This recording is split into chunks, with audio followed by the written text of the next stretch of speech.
시장이 좋을 때는 매매를 좀 줄여야 하고요. 시장이 나쁠 때 오히려 매매를 더 많이 가져가야 합니다. 시장이 좋을 때는 하나 딱 얻어 걸리면 이걸 끝까지 물고 늘어지는, 그러면서 이제 복리를 누리는 그런 투자 관점이 훨씬 더 필요하다고 생각을 하는데, 그리고 그게 원칙이라고 생각을 하는데 아주 많은 개인 투자자분들은 이게 반대로 되고 있는 것 같습니다. 확률의 게임이 아니라 손익비의 게임이라는 거 잊지 않으셨으면 좋겠습니다. 손절은 빠르게 하는 겁니다. 대신에 익절을 신중하게 해야 한다고 생각을 해요. 이게 바로 투자의 관리라고 생각을 합니다. 찐생 여러분 안녕하세요. 찐쌤 김진입니다. 오늘은 편하게 주식에 관한 이야기들을 좀 나눠보는 증시 토크 시간인데요. 이제 미국도 나스닥이랑 S&P 500이랑 사상 최고치를 갱신을 했고, 뭐 우리나라 오르는 이유랑 미국 오르는 이유랑 뭐 다르긴 하죠. 다르긴 한데 어찌됐던 뭐 좋은 시장의 상황이 이제는 미국까지도 이어지고 있다, 이렇게 볼 수 있을 것 같아요. 우리나라 투자자 여러분들 입장에서 생각을 해보면 이게 지금 몇 년 만에 보는 양시장 공인 강세장인 상황이기 때문에 그렇게 경험이 많지 않은 분들 같은 경우에는 좀 당황하실 수도 있을 것 같고, 뭐 그러실 수 있을 것 같다라는 게 제 생각입니다. 마찬가지로 우리 요 앞에 계신 PD님들도 그렇게 경험이 많지 않아서 우리 찐생 여러분들과 유사한 느낌을 많이 가지지 않을까, 이런 생각을 하는데요. 그래서 그거에 관련해서 많은 궁금증들을 가지고 왔다고 합니다. 그거 시작하기 전에 실전 투자 스터디 여름 학기 계속해서 추가 문의가 오늘까지 계속 이어지고 있다고 해요. 그래서 내일까지 개강하기 전까지는 계속해서 신청이 받아진다고, 신청이 접수가 된다고 하니까 문의하지 마시고 신청하시면 될 것 같고, 고민스럽다 생각하시면 제가 댓글 알바를 쓰는 것도 아닌데 댓글들로 저희 강의에 대한 이야기들이 많잖아요. 참고하셔서 저랑 많은 걸 나누는 그런 시간 가지셨으면 좋겠습니다. 그럼 PD님 시작을 해보실까요? 한국장, 미국장 모두 너무 좋은 상황이지만 불안불안한 느낌이 있는 것 같습니다. 주말이 가까워지면서 조정을 보이기도 했는데요. 현재 증시 상황을 어떻게 이해하면 좋을까요? 일단 지난주 한 수요일, 목요일, 금요일 3일 연속으로 음선이 나왔기 때문에 이제 다 된 거 아니야? 뭐 이런 생각이 충분히 들 수 있을 만한 심리 상태인 것 같아요. 그런데 요럴 때 이제 잘 따져봐야죠. 그럼 요 음선은 도대체 누구에 의해서 만들어졌는가? 어떤 종목의 하락에 의해서 만들어졌는가? 이제 이것들을 잘 봐야 될 텐데, 그러려면 실제로 시장은 어떤 종목들을 중심으로 해서 움직였는가? 이 관점으로 생각을 바꿔봐야겠죠. 그렇다라고 하면 우리나라 시장 같은 경우에는 결국은 지수 관련 대형주가 움직인 건 절대 아니었거든요. 뭐 조선, 방산, 원전 뭐 이것들을 중심으로 해서 개별 대형주들의 상승이 실질적으로 우리 시장 상승의 중심이었단 말이죠. 그런데 그럼 조선, 방산 이런 종목들이 특별하게 부정적으로 변했는가 생각을 해보면 뭐 단기에 조금 변한 부분은 존재할 수 있겠습니다만 기본적인 큰 추세 자체는 바뀌지 않았단 말이에요. 그러면 지난주 후반 수요일, 목요일, 금요일 날 어떤 종목들의 하락이 더 있었는가 생각을 해보면 그동안도 사실상 상대적으로 강하지 않았던 지수 관련 대형주, 특히 수출 주식들이 그 전까지 순환적인 상승을 보였거든요. 하루는 2차전지, 하루는 자동차, 하루는 IT, 이렇게 순환적인 상승을 보였었는데, 그런 순환적인 상승을 보였던 종목들이 수요일, 목요일, 금요일 날 전반적으로 조정을 받으면서 증시가 음선의 형태를 보여준 것 같습니다. 그렇기 때문에 기본적으로 우리나라 시장이 가지고 있는 기본 상승 기조 자체에 대한 변화는 크게 없었다라고 보는 게 저의 판단이고요. 제가 이제 좀 많이 말씀을 드리지는 않는 거지만 밸류에이션으로 좀 생각을 해보면, 제가 차트를 보여드릴 텐데 이제 우리나라 밸류에이션은 이전의 평균 수준 정도, 1배 미만 정도인데요. 이전의 평균 수준 정도로 회복을 해낸 상황인 것 같아요. 너무 많이 올랐다고 느껴지지만 이제 밸류에이션은 회복 단계라고 볼 수 있는 거겠죠. 특히나 최근에 우리나라 시장의 상승의 요인을 생각을 해보면 밸류에이션 확장 기대감이 분명히 존재하는 상황이잖아요. 상법 개정부터 시작해서 코리아 디스카운트의 해소, 이런 기대감도 있는 것 같고, 또 우리나라에서 지금 가장 강한 종목들은 대부분 수주산업이란 말이죠. 수주산업의 주가 상승은 항상 밸류에이션의 상승을 동반하게 되어 있습니다. 그렇다라고 생각을 하면 많이 올라왔다고 느껴지지만 이제 밸류에이션이 평균 수준으로 회복했다라는 점에서 생각을 해보면 그냥 현재 국면에서 지난주 있었던 음선 상승은 단기에 좀 가팔라 보이게 느껴지는 심리적 부담에 의한 흐름의 변화 정도로만 생각하는 게 맞지 않을까 싶고, 그 이상으로 생각할 만한 뚜렷한 징후는 아직까지는 없었다. 저는 그렇게 말씀드리고 싶어요. 네이버 네이버나 카카오 같은 주식들은 크게 올랐다가 이제 주가 하락을 발생했는데요. 단기에 많이 오른 주식을 샀다가 물린 상황이면 심리적으로도 많이 위축될 수밖에 없을 것 같아요. 단기 하락이 큰 네이버, 카카오 같은 주식은 좀 어떻게 바라봐야 될까요? 일단 네이버랑 카카오 같은 경우에 주가 상승의 요인은 그냥 한국형 소버린 AI 뭐 이거에 대한 기대감 이런 것들이 이제 주가 상승의 궁극적인 요인이라고 봅니다. 우선 되게 원론적인 말씀을 하나 드려보면 주가는 왜 상승할까요? 결국은 기업의 가치 상승이 주주의 가치 상승으로 옮겨져야 주가는 상승할 수 있는 겁니다. 그러면 현재 전개되고 있는 네이버나 카카오 같은 경우에 소버린 AI는 제가 누누이 말씀드렸지만 미국도 몇 년씩 걸렸던 일이란 말이죠. 그러니 단기간에 있을 수 있는 부분이 아니거든요. 그러니까 네이버나 카카오는 실제 주주가치의 성장으로 이어지는 데 있어서는 상당한 시간이 필요한 종목인 게 맞는 것 같아요. 그래서 최근에 많은 종목들이 상승을 하고 있잖아요. 어떤 종목은 변동성이 크고 어떤 종목들은 변동성이 그렇게 높이 올라왔음에도 불구하고 크지 않아요. 그 이유는 제가 생각을 해보면 시계열상으로 주주가치 상승이 조금 빠르게 앞당겨지는 종목들은 변동성이 크지 않은 것 같고 상당 부분 시계열상 좀 뒷부분에 상당한 기간이 지나야 실질적인 주주가치 상승이 나타나는 종목들, 그런 종목들은 변동성이 크게 나타나는 것 같거든요. 그런 측면에서 생각을 해보면 네이버, 카카오의 주주가치 상승이라는 건 좀 시계열상 뒤에 있는 것 같고, 그런데 단기의 주가가 엄청 급등을 했잖아요. 그렇기 때문에 당연히 변동성은 수반할 수밖에 없는 게 아닌가라고 생각을 해요. 이런 종목 같은 경우 단기 트레이딩으로 접근하는 건 늘 정답이 없죠. 잘 먹고 나오면 되는 건데 그게 아니라고 생각하면 실제로 네이버나 카카오를 접근하는 방법은 결국은 중장기적인 변화를 유지하느냐 유지하지 못하느냐 이 관점으로 접근을 해야 될 것 같아요. 그 측면에서 생각을 해보면 단기에 지난주 많이 빠졌죠. 많이 빠지면서 변동성이 커지기는 했습니다만 실제로 네이버 같은 경우 중장기 박스권을 상향 돌파한 중장기의 변화 시그널에 대한 훼손은 없거든요. 그러니 이렇게 변동성 없이 주식이 안정적이었으면 참 좋았겠습니다만 네이버, 카카오 같은 경우에는 어쩔 수 없이 변동성은 수반될 수밖에 없다. 이렇게 인정을 하고 중장기적인 관점에서만 변화가 없다라고 하면 굳이 시각을 바꿔야 될 이유는 없지 않나, 저는 이렇게 생각을 합니다. 조정을 받았던 종목 중에서는 방산이 있는데요. 지난주 이제 지정학적 위험이 좀 축소되면서 조정을 받은 것 같은데 이걸 어떻게 받아들여야 될까요? 방산에서 조정이 나오더니 여기 이제 조선까지 이어졌단 말이죠. 근데 이 종목들은 단순하게 뭐 방산업 섹터, 조선 섹터뿐만이 아니라 현재 우리나라 시장의 상승을 실질적으로 이끌어가고 있는 개별 대형주의 가장 핵심적인 종목군이라는 점에서 이들 종목의 변화는 꽤 주목해서 봐야 될 것 같아요. 근데 첫 번째 뭐 지정학적 위기가 조금 해소되면서 방산업종의 주가가 조정을 받았을 때는 지정학적 위기가 증가하기 때문에 방산업종이 크게 오른 것도 없어서 별일 아니라고 볼 수 있었는데요. 그 다음날까지 하락을 했단 말이죠. 그 타이밍부터 좀 많은 분들이 걱정을 하기 시작했던 것 같아요. 근데 이 걱정이 도대체 무슨 걱정일까 생각을 해보면 그냥 대부분 수익이 엄청 많이 나 있을 거예요. 굉장히 수익이 많이 나 있는 상황에서 이익 실현 욕구가 증가하면서 생기는 그런 걱정이라고 생각이 들어요.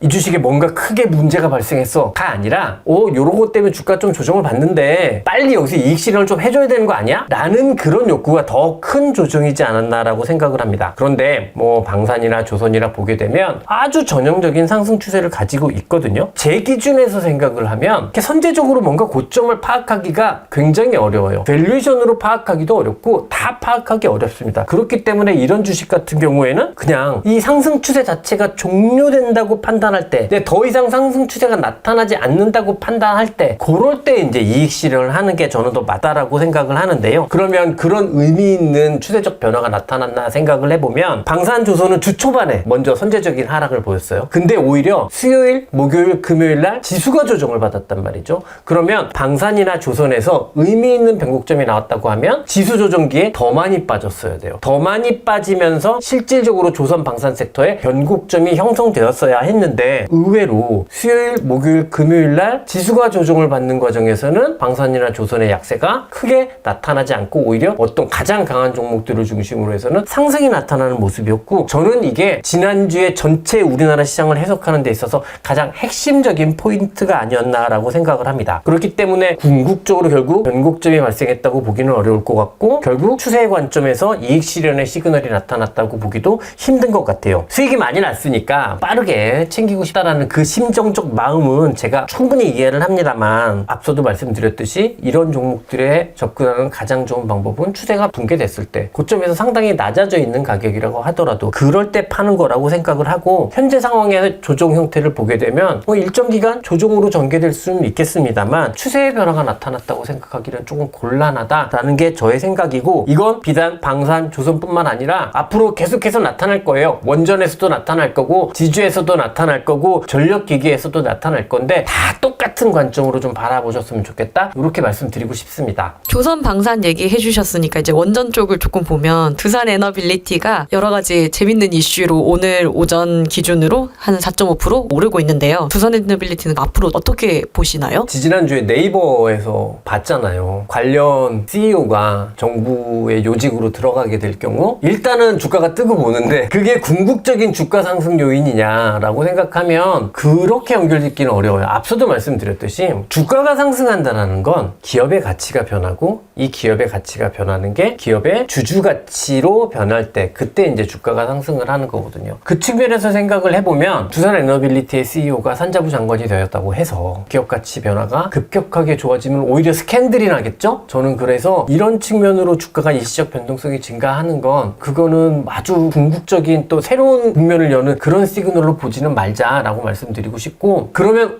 이참에 급등했을 때 좀 팔고 좀 빠지면 사야 되는 거 아니냐, 이렇게도 생각하실 수 있는데, 그렇게 주식 투자하잖아요? 그럼 주식 투자 너무 어려워요. 그렇게 안 하셨으면 좋겠습니다. 그냥 두산 에너빌리티도 계속해서 견조한 추세가 전개되고 있고, 이 추세가 실질적으로 무너질 때 그때 한 번만 대응하면 된다, 저는 그렇게 말씀드리고 싶습니다. 그러면 좀 미장도 한번 봐보겠습니다. 마이크론 테크놀로지가 실적 발표 이후 정규장에서 결국 소폭으로 하락했는데요. 이때 마침 하이닉스 역시 주가 조정이 나타나면서, 이걸 보면 이제 반도체는 약간 상승이 한풀 꺾인 거라 생각이 될 수도 있을 것 같은데, 찐쌤은 어떻게 보시나요? 마이크론 테크놀로지의 실적은 서프라이즈였고, 가이던스도 상향 조정을 했잖아요. 이거는 뭐 다 주주의 사실인 것 같아서 제가 따로 설명을 안 드리도록 하고, 다만 그날 마이크론 테크놀로지 주가가 상승하지 못했단 말이에요. 마이크론 테크놀로지는 실적 발표 때 찡 있는 회사거든요. 이게 무슨 얘기냐면 늘 가이던스를 보수적으로 제시해요. 그리고 이거를 항상 실제 실적에서 어닝 서프라이즈가 나는 것을 좋아하는 그런 실적 발표를 하는 회사이거든요. 그렇기 때문에 몇몇 경우 실적 서프라이즈 이후에 주가가 많이 튀는 경우도 있습니다만, 마이크론 테크놀로지 같은 경우 실적 발표 이후에 주가가 뭔가 또 새로운 국면으로 가는 경우가 그렇게 많지는 않은 것 같아요. 이번 같은 경우 다른 반도체하고 좀 다르게 마이크론 테크놀로지의 제품 가격 자체가 D램이나 낸드나 하향이었거든요. 시장 예상치보다도 더 하향이었어요. 근데 이게 단기에 최근에 마이크론 테크놀로지 주가도 많이 올랐기 때문에 거슬리는 포인트였던 것 같고, 이게 이제 주가가 실적 발표 이후에 추가적으로 상승하지 못하게 만든 그런 이유가 되지 않았나 싶어요. 근데 우리는 이제 마이크론 테크놀로지를 직접적으로 투자할 수도 있지만 SK 하이닉스의 바로미터로 삼고 싶은 거잖아요. 그 측면에서 한번 봐야 될 텐데, 실적에서 저는 반도체 기업 같은 경우 아주 디테일한 기술 가지고 막 많이들 설명을 합니다. 근데 저는 메모리 반도체는 잘 투자할 수 있다고 생각해요. 실적에서 비트그로스를 어떻게 전망해 주고 있느냐, 이게 실제로 비트그로스가 어떻게 전개됐고 앞으로도 어떻게 전망하느냐, 이게 결국은 메모리 반도체 기업 입장에서 보면은 굉장히 중요한 요소인데, 이번 마이크론 테크놀로지 실적 발표 같은 경우 보게 되면 비트그로스가 D램이나 낸드나 모두 다 20% 이상 증가를 기록했고, 그 가이던스가 그대로 유지가 됐어요. 그거는 무슨 얘기냐면 현재 메모리 업황이 충분히 긍정적이라는 것을 확인해 주고 있다라고 볼 수 있습니다. 마이크론 테크놀로지는 자꾸 이제 SK 하이닉스를 따라가고 싶은 거죠. 그래서 HBM이 자기네들이 엄청나게 성장한다, 이걸 계속해서 이번 실적 발표에서 강조를 했어요. 특히 HBM 쪽 성장이 뭐 50%였다라는 점을 특히 강조를 했는데, 그러니 이제 HBM 시장에서 마이크론 테크놀로지가 부각되는 거 아니야? 뭐 이렇게 생각할 수도 있는데, HBM 시장은 아직까지도 쇼티지의 시장이고요. 그리고 실제로 D램이나 낸드처럼 충분히 성숙되어 있는 시장이 아니에요. 그렇다라고 하면 아직은 피어그룹의 마이크론 테크놀로지가 SK 하이닉스의 완벽한 경쟁자가 돼서 마이크론 테크놀로지의 성장이 SK 하이닉스의 축소로 이렇게 이어지는 논리 구조는 아니라고 생각을 하거든요. 그러니 마이크론 테크놀로지의 HBM 성장이 좋았다고 해서 이게 SK 하이닉스의 나쁜 부분은 아닌 것 같아요. 오늘 좀 이상하게 제가 평소에 안 하던 밸류에이션 이야기를 좀 많이 하게 되는데, 밸류에이션도 한번 좀 비교를 해볼게요. 마이크론 테크놀로지 12개월 포워드 밸류에이션 P를 보게 되면 2025년 기준으로 해서 한 25배, 그리고 2026년 기준으로 해서 한 10배 내외 정도 수준인데요. 하이닉스 하이닉스 같은 경우에는 물론 애널리스트의 추정치마다 좀 다르겠습니다만 보수적으로 추정한 사람 입장에서 생각해보면 2025년 기준 한 5배, 2026년 기준 포드 PE가 한 4배 정도입니다. 그러면은 마이크론 테크놀로지에 비해서 너무 싼 거 아니냐 이렇게 생각하실 수도 있는데 글로벌 동종산업에서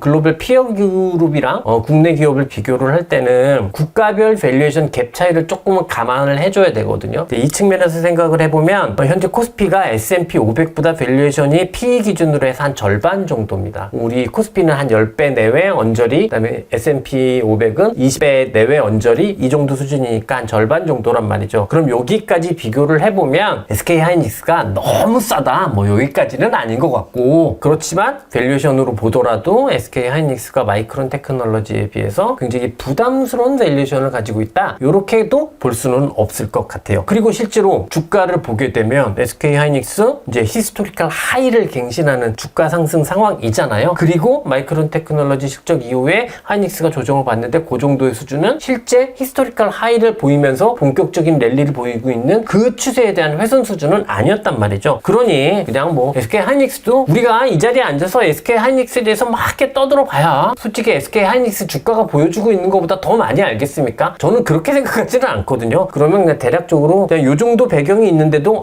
배경이 있다 정도만 이해를 하고 실제로 추세 입장에서 생각을 해보면 하이닉스 입장에서 하이닉스는 추세 훼손적인 흐름이 없는 모습이라고 보여지니까 있는 그대로 계속해서 우리는 보고 긍정적인 관점 가져도 되지 않을까 이런 생각을 합니다. 아무튼 지난주처럼 이렇게 시장이 흔들리면 많은 분들이 당황을 하시잖아요. 어떤 마음가짐이 필요할까요? 자, 이게 이제 오늘 꼭 드리고 싶은 말씀 중에 하나였는데요. 통상적으로 보면요, 우리 개인 투자자분들이 시장이 좋아지잖아요. 그러면은 매매가 조금 빨라지시는 경향이 있는 것 같아요. 시장이 좋으면 내 종목들이 쉽게 오르거든요. 근데 쉽게 오르니까 빠르게 이익 실현하고 또 오를 종목 찾고 뭐 이런 과정을 반복하시다 보면서 그러면서 이제 매매가 빨라지시는 것 같아요. 근데 제가 아는 정석으로 말씀을 드리면 시장이 좋을 때는 매매를 좀 줄여야 하고요. 시장이 나쁠 때 오히려 매매를 더 많이 가져가야 합니다. 시장이 나쁠 때는 기대 이익을 많이 가져갈 수 없기 때문에 빠르게 챙겨야 돼요. 빠르게 챙기고 물리지 않게 내가 한 주식에 들어가서 고생스럽지 않게 물리지 않도록 빠르게 포지션을 바꾸어 주어야 할 것 같아요. 하지만 시장이 좋을 때는 오히려 하나 딱 얻어 걸리면 이걸 끝까지 물고 늘어지는, 그러면서 이제 복리를 누리는 그런 투자 관점이 훨씬 더 필요하다고 생각을 하는데, 그리고 그게 원칙이라고 생각을 하는데 아주 많은 개인 투자자분들은 이게 반대로 되고 있는 것 같습니다. 어떤 한 종목이 딱 얻어 걸렸어요. 그래서 오래 끌고 가면서 수익이 많이 나잖아요. 그러면 고점인지 아닌지도 모르지만 약간 어느 수준에서 이렇게 막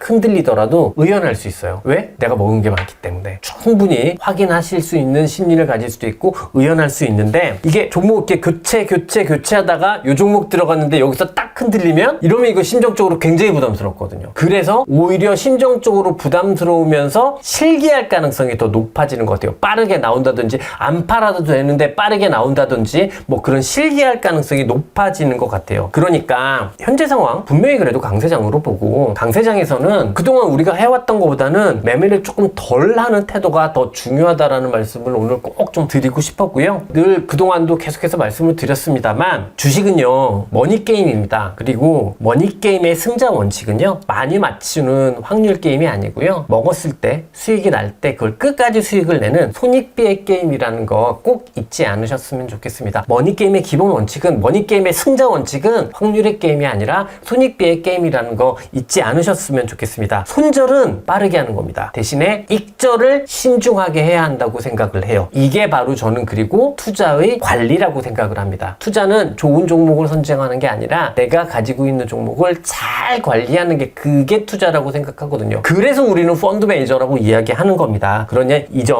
꼭 잊지 않으셨으면 좋겠다는 말씀을 드리고, 이것 때문에 제가 요새 다른 유튜버 분들과 다르게 콘텐츠 만들기가 너무 힘들어요. 제 썸네일 보면 근데 두산에너빌리티, 현대로템, 한화, 효성중공업, 기타 등등의 종목들, SK 하이닉스 이런 종목들로만 계속 있잖아요. 이유가 뭐냐면 최근에 내가 새로운 종목 종목을 발굴해야 되나? 라는 생각이 안 들거든요. 그냥 이 종목들을 계속해서 잘 관리하는 게 더 중요하다고 생각을 해요. 많은 분들은 이번 주 오른 주식 이런 거를 가지고 이제 유튜브 콘텐츠가 나오게 되죠. 그러다 보니까 여러분들도 아마 종목 추천에 어찌 보면 홍수 속에 사시고 계실 것 같다라는 생각이 드는데요. 말씀드렸던 대로 지금 핵심은 좋은 종목을 골라내는 게 아니라 내가 가지고 있는 종목을 더 잘 관리하는 거다. 이 점 꼭 기억해 주셨으면 좋겠고, 이게 오늘 보면 제가 가장 드리고 싶은 말씀이지 않았나 이렇게 생각합니다. 정말 마지막으로 이제 내일이면 찐쌤의 실전 투자 스터디 여름학기가 이제 시작되잖아요. 처음부터 같이 하신 분들은 많은 수익을 내고 있겠지만 이제 새롭게 들어오시는 분들은 이미 고점으로 형성된 포트폴리오 종목들에 좀 진입하기가 쉽진 않을 것 같아요. 고점 랠리가 계속되는 강세장에서 이제 새롭게 투자하는 사람들은